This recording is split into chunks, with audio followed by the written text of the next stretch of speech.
All right, 97.7 Outlaw Radio FM listeners, you already know what time it is, and right here, right now, we got the one and only, we got CEO of Federal District Empire right here live on the line. We already got the one and only Nymrod. How you doing this evening? I'm good, baby. How you doing? Oh man, I'm doing best I can possibly be, man. Just spending my Friday night the right way, man. Interviewing one of the best. Oh man, thank you very much. I appreciate that, man. Thank you. Hey, you are most certainly welcome. And I do know a lot of individuals are probably saying like it's Thursday right now, but normally my Fridays are Thursdays because I don't have to work today. So at the end of the day, it's my Friday. Okay. You started early. I got that. I like that. I need to start early. But also, man, I do know you're a busy guy, Nymrod, so I'm going to dive right into this broadcast, man. But I want to take you back to the beginning where you actually met fellow hip-hop artist Max B, who actually originally taught you the art of writing music. I was wondering if you can actually tell our listeners a story just behind that mentorship, and of course, how did you guys originally meet? Unfortunately, when I was young, I was a knucklehead, and I got in trouble when I went upstate. And Max B was upstate in jail, and we met. And, I used to play around with music. I wasn't serious, like everybody, just freestyling, talking shit. And one day I was in a day room, that's what they call it, like a little day room area, and we was rapping back and forth. And he was like, yo, man, you got some shit with you.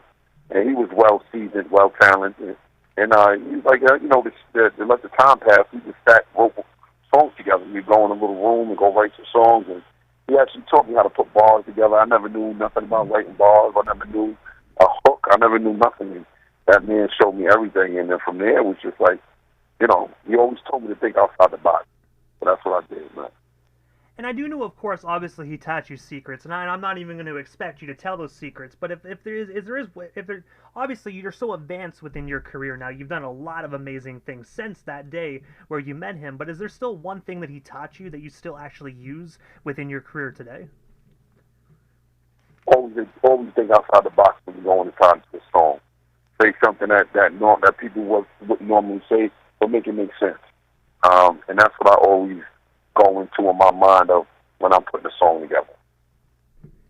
And also as well, man, in the year 2015, your song, My Town, was actually featured on the North Meets the South compilation record. From what you can recall, can you tell us a bit more about that compilation? And of course, how did you originally land your track on that project? Shout out to Black Lotto, the God Rest His Soul. With him, I believe I wound up getting it on there because he knew a couple of people. So that joint, My Town, we was pumping it. Shout out to Bino. Bino was on a hook, young Bino, and we was pumping it everywhere. Everybody loved it. They felt it was a good hood song, and Lotto put some buttons for me and made it possible for me to get on there. And we actually did a little tour, nothing serious, but it was a little tour for it. So it was dope. And I got to ask, well, with that tour, like, what cities did you go to? Was it just like kind of around your area, or did you actually go out of state for this tour? We went to Atlanta. We went to North Carolina. Where else did we go? We went somewhere else. I think it was South Carolina as well. But we went to both of those back to back, so that was pretty cool. I heard some phenomenal stories about Atlanta, just from other artists performing. Man, I heard Atlanta is actually the spot to be to perform. Yo, yes, it is. It's a shame, but anywhere outside of New York, they show you so much love. And Atlanta, they just show me love. They still show me love. They roll out the red carpet. I love everybody in New York, but it's just the truth. But Atlanta, it was beautiful. Every time I go to Atlanta to perform, now I know a lot more people than I did in 2015, 14. And when I go there, they roll out the red carpet for me. I love it. I love Atlanta, North Carolina, South Carolina, Florida. I love going down there to rock out. And also as well, man, in the year 2017, this is where I actually first discovered your music, man, is when you actually released the phenomenal 10-track album titled The Candidate, and then, of course, the following year you released the second installment, The Campaign. I was wondering if you can actually tell our listeners just the story behind this album series, and, of course, do you think there ever will be a third installment in the future? I released the Candidate because, me at that time, for me, hip-hop was changing a whole lot. And it already made a big change, but for me, it was changing. And it was when I decided whether I wanted to do music anymore. That was my breaking point. I was at the point of leaving. And I wanted to see how that album was going to go. And it wound up being phenomenal. And I did so much of music that I have no music to release the campaign next year. So it worked out. The campaign did well. The candidate did over 285,000, I believe, on that pit. Campaign did about the same or a little bit more. And, you know, it's been working. All the music was great. All the videos were great. Shout out to Point Blank. He shot all my videos for that project, both projects. And, yeah, it was a dope album, man. I love that album. That was one of my favorites, the campaign. That's one of my favorite albums.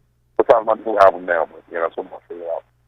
And I gotta say as well, man, Dat Piff was one of those platforms, man, that I loved back in the day, man. I used to love just scrolling through Dat Piff back in the day and just discovering artists, man. And when I actually came across the campaign, man, I don't know, the song "The Hustler's Bible." I believe you were featured Millie on that record, man. Such a phenomenal song. Yeah, shout out to Millie, man, and I believe Hustle, his name was, singing the hook. Millie is one of the most phenomenal artists out of Brooklyn right now. Him and Bo Black, they doing their thing.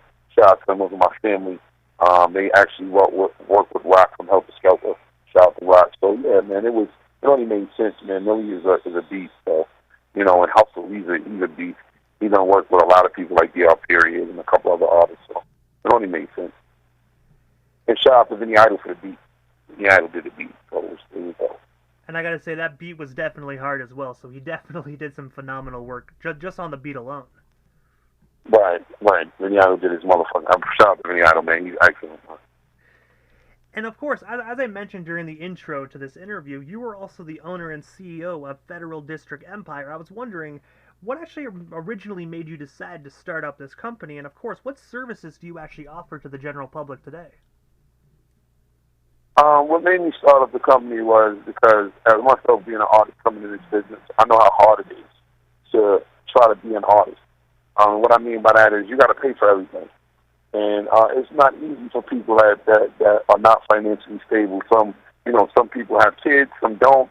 Some are single parents, some are barely working, making ends meet, and then after all of that, you have to fund your career, and it's as me being an artist that was going to come up, I've seen how it was. It was hard for me when I was part of 730 Dipset, and other labels. And no shade to them or no disrespect, but they didn't fund stuff, and they didn't do it because they didn't know what I was going to be as an artist. So you're not going to put money behind an artist you don't know. So I take, now that I'm doing financially well, I want to offer these things to artists. I want to help artists, with their career, push them, get them where they need to go, put some money behind their projects and stuff like that. You know what I mean? And hopefully they make it. Unfortunately, I get kicked in my ass a lot from artists, ungrateful artists, but, I still push for that, man, because I'm going to find a good team and we're going to blossom. And I offer a lot of things also. Offer distribution, videography, photography. I teach artists how to put their music together. I offer studio with a great engineer. Shout out to Mello. Mello is Teddy Riley's nephew. I offer them, to platform to different major artists to work with. So, I run this like a full screen company.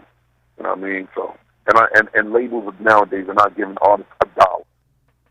If you come to them with no fan base, they're not giving you $1 in this industry. So, I choose to do otherwise. And I gotta say as well, man, it's great that individuals like yourself are in this industry trying to help individuals. Like you just explained with record labels, so many individuals are trying to have the hand in the cookie jar and not give artists what they deserve, man. So it's great just to hear about individuals like yourself that's trying to do right with these young talented artists. Right. Like I said, it's all who you meet. You know what I'm saying? I try to offer these artists a platform to do great things. Unfortunately, we kicked in the ass a lot. So, it is what it is. But, one day we're going to find that right team, and Federal Empire is going to be the best team ever. I got a dope artist right now, Nice to Don. He's doing his thing, Manifest. Shout out to Manifest. He's also my vice president, Manifest. So, we're getting there slowly but surely. But, next year, I believe Federal District Empire is going to be a label to reckon with. And also as well, man, December 4th of 2018, you were featured on Robert Curry's single titled Sex for Christmas. I was wondering, how did yourself and Robert get connected? And of course, what actually made you guys decide to release a Christmas hip hop project, man? Because I do know, even though we have, like, of course, Run DMC's Christmas Easy E's and whatnot, there's not a lot of Christmas hip hop records out there if you really think about it. Right. The work with Robert Curry was actually a beautiful thing. I respect his talent as a singer. He's an amazing singer. He works. He's managed by a good friend of mine, Brian Cunningham. Brian Cunningham is one of the representatives over there at Sony Sony IMG. So we linked, and Rob is just a crazy guy. He was singing the hook. He was singing the song in the studio, and I actually walked into the studio, and I was like, "What the hell is this?" And he was like, "Oh, this is just something sexy for the women." And I started playing around, rapping on it. He was like, "Man, you gotta lay that shit down." I was like, "Come on, let's do it. I don't care. Let's go do it." You know what I mean? It's something fun. It's something for the ladies, and something for Christmas. You know what I mean? And I got to say as well, those songs for Christmas time as well, they're timeless because no matter when they got released, it always gets listened to around Christmas time. So it's one of those songs you could leave out on the streaming services and just watch the numbers go up every holiday season. Yeah, I'm still getting paid from it. You understand what I'm saying? So, it's out for sale. I'm still getting my residuals. I'm still getting paid from it, so I'm a happy man. Hey, you know what? It sounds like it's Christmas all year round for you when it comes to that song. Hey. Yes, I'm very happy. And also as well, man, March 5th of 2021, you had the opportunity to perform at the Silver Ultra Lounge in Atlanta, Georgia for the Ball Out Fridays 2021 All-Star Weekend Edition. I was wondering if you can actually tell us a bit more about that particular show. And of course, did any of the NBA All-Star players actually make their way out to the lounge that night? I believe it was a few. Yeah. I want to say Dwayne Wade was there. And I want to say there was a few people there, but I think Dwayne Wade was there. It was good seeing him. Yeah, I actually took a photo with him that night, so it was pretty good. I had a great time there. There was a couple other NBA players in there, or whatever like that, but it was dope. Great night. They rolled out the red carpet for us. I had Federal come down. I had a couple of members from the label come down, and I was there with Wu-Tang Management. So that was pretty dope. We had a great time that night.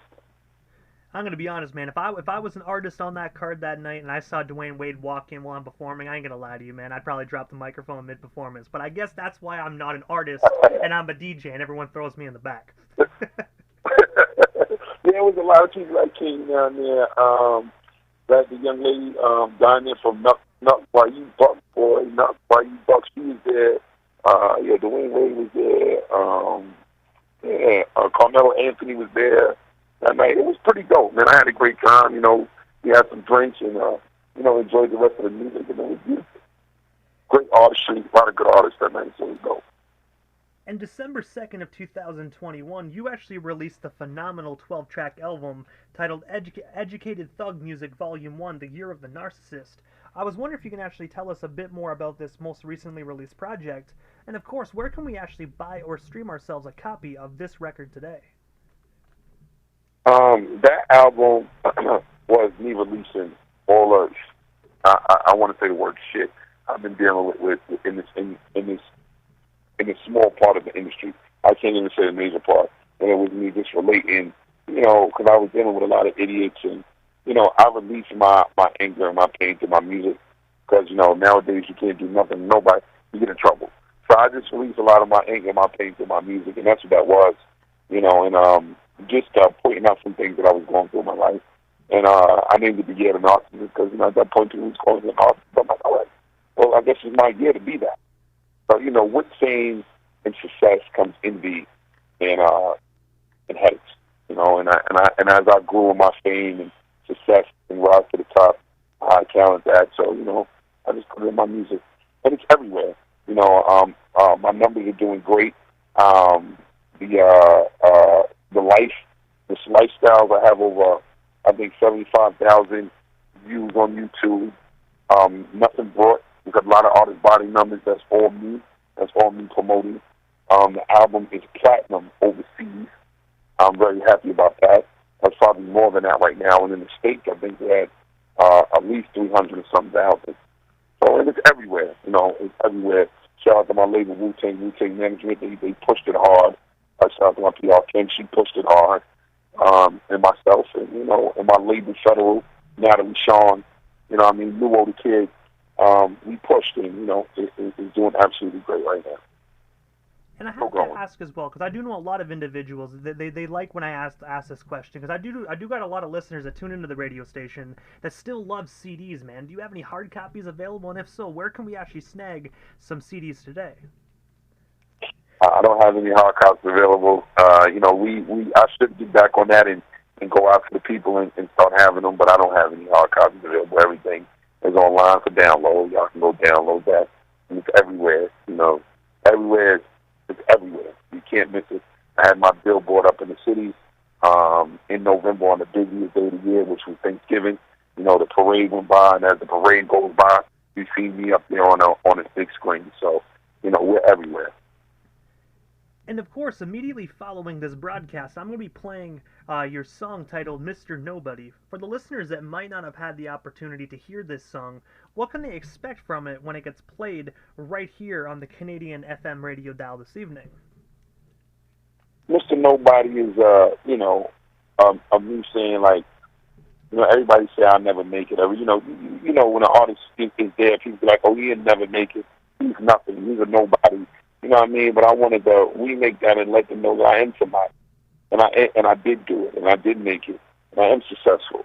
And you wanted me to be this way, but I would never be the way you want me to be. I'm me. So accept it, love it, or leave me alone. And also as well, I actually saw via Instagram that you actually are going to be hosting Wet Thursdays out there in Coney Island on June 2nd, 2022. I was wondering if you can actually tell our listeners a bit more about this event, and of course, how can we actually snag ourselves some tickets and come kick off tonight the proper way? Well, everybody that's listening, come down tonight, ask for me at the door, and I'm going to get you in. It's my treat. If you ask for my name, Nymrod, at the door, I'll make sure you come hang with me and Drewski, and me and B Chambers. Shout out to B Chambers, my brother. We'll party tonight. Just make sure you ask for me at the door, and they'll let me know, and I'll come to the door and get you, bring you inside myself. We'll party. You don't need no tickets. All you need is me. Shout out to Drewski. They playing my song on Hot 97 right now called King and I.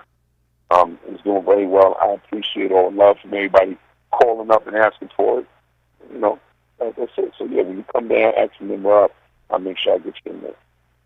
And, of course, other than tonight and, of course, his new record that's currently blowing up all over the world, what is next for yourself, Nymrod? Is there anything we happen to miss during tonight's broadcast? Anything else you do still want to talk about or promote? Well, we still got you here live on 97.7 FM this evening. Well, I do have another album coming out in August, late August, early September, called Feng Shui. We're almost finished with that. We already shot 2 videos for it. So it's coming out then. Y'all hold your horses, get prepared for that. And then I'm going to be dropping a mixtape in November. You know what I mean? So there's a lot of work that's going on in the process. I'm putting up my artist, Night to Dawn, Manifest. There's a lot of things we're doing. I'm going to get my feet wet in a little bit of acting. And we rolling. I got a big project coming out with my brothers. We're putting a group together that's called the Umbrella Corporation. A couple of my brothers from Long Island. And it's going to be a beautiful situation. And we actually already started recording some joints. We're going to have that to y'all next year. So, it's no days off for me working. I'll be around for a very long time. And also, Nymrod, this is the time in the interview right quick that I give a chance for the individual that does slide into the radio station Airwaves, just a chance to give, shout-outs to whomever they want to give shout-outs to, but most of all, your social media handles. That way our listeners can follow you and stay updated on everything Nymrod if they're not already doing so. Well, I want to shout you out on your radio station for having me. I appreciate you guys 1,010%. I love it. I want to shout out my manager. I'm very happy to have Sunny. She's my manager. She's amazing. She's been on the ball. She just became my manager, and she's on the freaking ball. And that's what I look for in the manager. I always get everything myself, but it's a pleasure to have somebody of her talent, her skill, and her patience. I want to shout out my PR Kim. I want to shout out everybody at Federal District Empire, all the artists, all the staff members, Wu-Tang Management. Shout everybody out. Also look for me on a tour with Wu-Tang Management in 9. They are going on tour, so I think I have about 4 or 5 dates. So I'll be on that. So look for that. And that's it. I got some joints coming with Roy Flush. I got some more songs coming with Hattie Rax. So, I'm very happy. It definitely sounds like 2022 is the year of Nymrod, man. I'm definitely super excited just to see what comes next for you. Thank you. I try to make every year my year. So, we hope that that year is better than this year, and the year after that is better than that year. And the year after that is better than that year. So, we're gonna keep pushing. I got a great song that I'm gonna be introducing to everybody. I got my sister Michelle sings on it. It's called Cigar Talk. So y'all get ready for that. That's gonna be a funk sway. It's a lot going on, man. I'm very happy.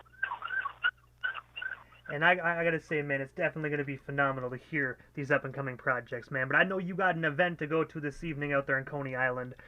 I hope you have an amazing turnout. But you're Nymrod, so we already know it's gonna be a phenomenal turnout, man. Definitely have yourself a wonderful weekend, man, and hopefully down the line we can make this happen again sometime soon. Thank you. Oh my God, that's what happens when you're in the hood, man. You hear that all the time. But thank you so much, brother. I appreciate you, man. And we're gonna ball out tonight, man. Y'all make sure y'all come out. Again at the door, ask for Nymrod, and I'll walk you right in. Hey, man, definitely sounds like a plan, man. Thank you so much, Nymrod. Definitely have yourself a wonderful night. We'll talk again soon. All right, brother. I'll talk to you soon. Thank you, baby.